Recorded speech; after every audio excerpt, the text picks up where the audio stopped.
कितने महीने की छुट्टी चाहिए? कपिल आपसे पूछता है कम शहर इजाजा यानी कितने महीने की छुट्टी चाहिए। कम का मतलब होता है कितना, शहर का मतलब होता है महीना, इजाजा का मतलब होता है छुट्टी।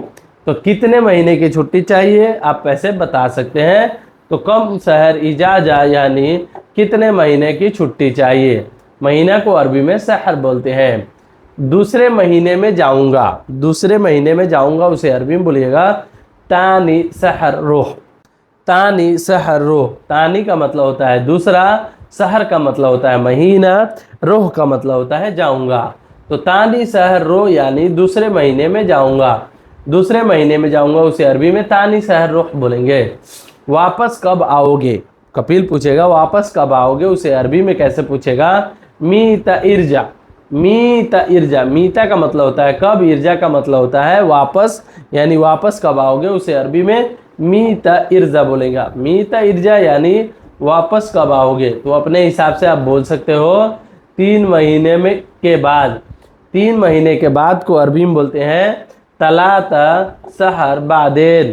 तलाता का मतलब होता है 3 और शहर का मतलब होता है महीना, बादेन का मतलब होता है बाद में, यानी 3 महीना के बाद में। तो ऐसे बोल सकते हैं तलाता शहर बादेन। तलाता शहर बादेन यानी 3 महीने के बाद आ जाऊंगा। उसके बाद दोस्तों मुझे घर की याद आ रही है। अगर आप बोल रहे हो तो इसे अरबी में बोलेंगे अना बेत फक्कर। अना बेत फक्कर, मैं आपको बता चुका हूँ फक्कर का मतलब होता है सोचना या याद करना। तो अना का मतलब होता है मुझे, बेत का मतलब होता है घर और फक्कर का मतलब होता है याद करना। तो मुझे घर की याद आ रही है उसे अरबी में बोलेंगे अना बेत फक्कर। अना बेत फक्कर यानी मुझे घर की याद आ रही है। क्या चाहिए? क्या चाहिए को अरबी में बोलेंगे सुनो तेब्बी। सुनो एब्बी। क्या चाहिए को अरबी में बोलेंगे सुनो एब्बी। सुनो एब्बी का मतलब होता है क्या चाहिए। सुनो का मतलब होता है क्या, और चाहना को अरबी में एब्बी बोलते हैं। अना एब्बी मुझे चाहिए, तुम्हें क्या चाहिए को अरबी में सुनो एब्बी बोलते हैं। सुनो एब्बी यानी क्या चाहिए। क्या चाहिए को अरबी में सुनो एब्बी बोलते हैं। मेरा गिफ्ट कहाँ है उसे अरबी में बोलेंगे वैन हग्गी अना हदिया। वैन हग्गी अना हदिया। वैन का मतलब होता है कहाँ, और हग्गी आना का मतलब होता है मेरा, और गिफ्ट को अरबी में हदिया बोलते हैं। मेरा गिफ्ट कहाँ है उसे अरबी में बोलेंगे वैन हग्गी अना हदिया। वैन का मतलब होता है कहाँ, हग्गी आना का मतलब होता है मेरा, और गिफ्ट को अरबी में हदिया बोलते हैं। वैन हग्गी आना हदिया यानी मेरा गिफ्ट कहाँ है। मेरा गिफ्ट कहाँ है उसे अरबी में बोलेंगे वैन हग्गी आना हदिया। वैन हग्गी आना हदिया यानी मेरा गिफ्ट कहाँ है। डरना नहीं मैं दूंगा। डरना नहीं मैं दूंगा उसे अरबी में बोलेंगे ला तखौफ अना आती। ला तखौफ अना आती।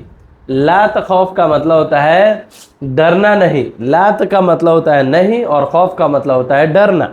तो ला तखौफ यानी डरना नहीं, अना आती यानी मैं दूंगा। अना का मतलब होता है मैं और दूंगा को अरबी में आती बोलते हैं। तो मैं दूंगा उसे अरबी में अना आती बोलते हैं। ला तखौफ अना आती यानी डरना नहीं मैं दूंगा। अब दोस्तों तनख्वाह दो। तनख्वाह दो यानी सैलरी दो उसे अरबी में बोलते हैं आती रातिब मास। आती रातिब मास। आती का मतलब होता है दे दो और रातिब का मतलब होता है तनख्वाह। रातिब भी बोल सकते हैं आती रातिब, या बोल सकते हैं आती मास। तो ऐसे बोल सकते हैं आती का मतलब होता है दो और रातिब का मतलब होता है तनख्वाह। तनख्वाह दो यानी आती रातिब।